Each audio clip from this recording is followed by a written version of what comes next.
Hello everyone, I'm Skratch, welcome to the channel. This is another Raid Shadow Legends video. Hope you guys are doing well, and guys, I didn't had a chance to talk about this game-changing thing that happened to Raid Shadow Legends, and it's gonna be game-changing for myself and for a lot of people out there, and I feel like a lot of people will quickly jump on it because it's the shiniest thing of all and everybody wants to get her. I am talking about the permanent mythical fusion. We're gonna review her and I'm gonna give you guys a couple of different ideas that you should probably consider, because I don't think it's a necessity to quickly jump and grab this champion just because he's a mythical champion. I personally have 0 mythical champions, so yes, getting my first one will be game changing for me, right? It's gonna be awesome just to see them transforming and all that stuff. It's actually pretty damn awesome to see them in action. Now, this will be the champions required for the fusion. A couple of legendaries which I don't owe, and a few other epics that I owe, and probably I'm gonna summon the rest, so I'm not stressing about it too much. Now, one thing that I want to mention, most of the people will quickly jump to feed their legendaries just to get the mythical fusion done, and hear me out guys, hear me out. You think trading a Kira the Watcher for that mythical champion is 100% worth it? I don't think so, because she's an amazing legendary champion from the dwarf faction, and lands decrease attack with A1, great for clan boss, great for a lot of content, great for pretty much every dungeon boss in the game except the Fire Knight. Then attacks all enemies, decreases the duration of all enemy buffs, and has a chance to land decreased accuracy, which can be pretty nice for Hydra, for example. Right here, you're getting ally protection, and you're getting increased defense on all allies for 2 turns, which is massive on a 3-turn cooldown. The passive, whenever an ally is attacked while under an ally protection buff, which doesn't need necessarily to be placed by this champion, places a decreased attack debuff on the attacker for 1 turn.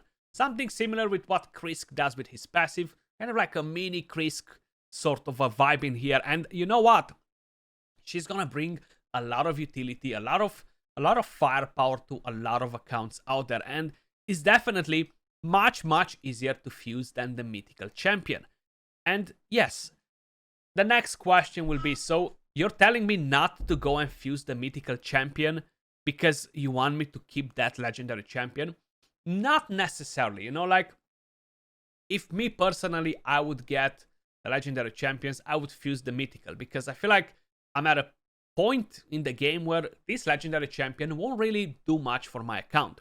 But for a lot of you guys out there, she will be game changing, and I feel like the fusion is fairly accessible, especially if they will do events in the near future that will allow us to basically go and complete some events to get these epic champions, you know? So keep an eye for that. You might want to preserve some of the resources, etc. Now, Tatsu, is she worth it? Tatsu is a trash champion, I'm gonna call it. She's just bad. She's been bad since day one, and I would never 6-star a champion like this unless I need her for the fusion. Now, you do need these champions to be at level 60, which is a bit harder than getting the champions to 5-star. Is a bit of a work to get the mythical fusion champion done, and I feel like for a mythical champion, if the fusions will be like this and we will have access to get the legendary heroes and the rest, I feel like they're not insanely impossible, you know? Like, they're very hard, but not necessarily impossible, especially having them for an unlimited time, you know? So when we're talking about this particular champion, Lady Mikic, keep in mind you need to have mythical skill tomes. So don't rush to get the mythical champion done if you have 1 copy of the legendaries, guys. Don't feed them unless you're a Kraken and you don't care about them, you know? Because I feel like they can bring you some better value. With the A1, attacks 1 enemy with 1 random ally from the Shadowkin faction. This is actually nice. If you're using a Fire Knight team with Genzin, for example, which is not 100%, so don't rush to get this fusion done just to make your Fire Knight team, because that will not be 100% win rate if Newt, for example, gets resisted on decreasing the turn meter. So even though she's an amazing champion, and I've always asked to get an ally attack champion that does increase attack and something else at the same time. We have Cardiel, we have Krila Witch Charm, for example, which buffs increase attack with a different skill, so it's not really the same. I always wanted a champion like this in the game because it enables quite a few different things for clan boss, you know, like just to get higher damage and it's more interesting stuff generally. Places a shield buff equal to 10% of this champion's max HP on the ally with the lowest HP for 2 turns, you know, so it's a decent A1. The A2 attacks all enemies, decreases the duration of all enemy buffs and all ally debuffs by 1 turn, which is nice, something similar that the meta does. Then increases the duration of all enemy debuffs and all ally buffs by 1 turn. So it's kind of like a steroids version of it, and is actually very, very good. Think about Sunless Survivor combined with the meta, for example, you know. So it's a pretty good skill on a 3-turn cooldown, and you don't need any skill tomes in here. You don't need any skill tomes in the A1. I feel like Plarium didn't do us dirty with this fusion because we don't really need the skill tomes for her to use her. With this skill, the A3, Imperial Decree, places increased attack and increased crit damage buff on all allies for 2 turns, then teams up with all allies to attack. Now keep in mind, there are not many champions in the game that team up with all allies. It's Cardiel and, if I'm not mistaken, Lonataril, and that's it. I might be wrong though, I don't think they added a different one since. So basically in Hydra you're gonna team up with your all team, for example. The allies joining the attack will use their default skills, but getting the increased attack is going to be massive, guys. And this will be on a 4-turn cooldown. You really need a book for this skill. It's about getting lucky, and is it worth risking to use the precious skill tomes that you might have or you might not have on this skill? I don't know.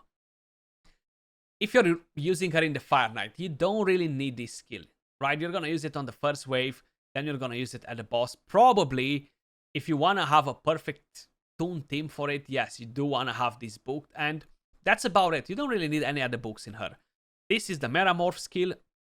At the start of this champion's turn, removes all debuffs from the ally with the highest attack. This is actually very, very nice because not only can be used for Arena, but it can be used in Hydra, it can be used in other content where your nuker is gonna get debuffed. And this is actually a very nice passive. It would be nice if it would remove something like Doompriest, for example. That would make the ultimate clan boss champion right here and Hydra champion. It would be wow. But of course, they're not gonna give us all that candy. Accuracy aura for all battles. Fairly decent stats on the champion. You know, of course, she's not at level 60, so the stats don't look that crazy. This Metamorph, which makes her look awesome, she's like a spider, right? She looks so freaking good, is a bit different. So this again is a support version of it. Has a chance to land a sleep. You don't need to book this part, basically. Attacks all enemies, places a stun for 1 turn, decreases the turn meter of all enemies by 30%. This can be good for the spider dungeon, can be good for waves. So it's a pretty good skill, and again, you don't need tomes in this. This one does require tomes. Places increased accuracy buff on all allies for 2 turns. Also removes all buffs from all enemies, and places a weakened debuff on them for 2 turns. This can be nice in Hydra, for example. So is another thing to keep in mind. Here you need 2 skill tomes, so it's a bit riskier to attempt to do it, and I wouldn't bother to use skill tomes on this Metamorph, honestly. I would probably risk it for that chocolate biscuit on the other build, or the other phase, or the other form, whatever you're calling them, and try to get the ally attack done, you know. The passive, at the start of this champion's turn, decreases the turn meter of the enemy with the highest attack by 15%. So this can be very nice in Arena if you want to stop their nuker to wreck, you know. And again, accuracy aura for all battles. Now, is this champion something that is a must-have immediately? I don't necessarily think so. Like, she's definitely a pretty solid champion. She's not bad whatsoever. I actually like her, and I cannot wait to get her. But I don't think it's something that we need to quickly jump on to get her, because she's completely gonna change our accounts and forget about it. You know, like, she will have an impact on most of the accounts, especially if you're still progressing through the game. But I don't think that she will be at the level of a champion that completely changes everything for you. Like, you can use her everywhere and get insane value. I don't think she's that sort of a champion, you know what I mean? But she's still a very, very good one. And I just kind of like wanted to give you guys my take on her. Yes, I will do a champion spotlight on her on Clan Boss, Hydra, Arena, Fire Knight, etc. But I kind of like wanted to give you guys my take on it, and don't rush for it, man. Don't jump on it, because I know she's super shiny. She looks awesome there, but it's really no point. I was so ready to engage into the Tatsu Champion Training Tournament and get her, but I was like, you know what? Why would I do that? Why would I want to do that? Champion Training Tournament, 16 hours. I actually haven't even done any points, but I am planning to go and do some. And it's not even like at a very crazy high level, this right here. It's 20k points. I could probably easily snipe this guy and do double his points without a problem. But you know what? I feel like even though I'm getting the mythical, where will I actually use the champion on my account? I could have some fun with her for sure. The Fire Knight team with Genzin is not 100%, so I wouldn't bother to change my 100% win rate Fire Knight team to that, you know? So I don't necessarily think that is something that we need to quickly jump on it to get her, you know? But let me know your thoughts in the comments down below. Maybe I'm saying something wrong here, you know? Maybe I'm missing the point for something. That was all for this video. Let me know your thoughts in the comments down below. Appreciate every single one of you guys watching, and I'll catch you all soon in the next video. Peace.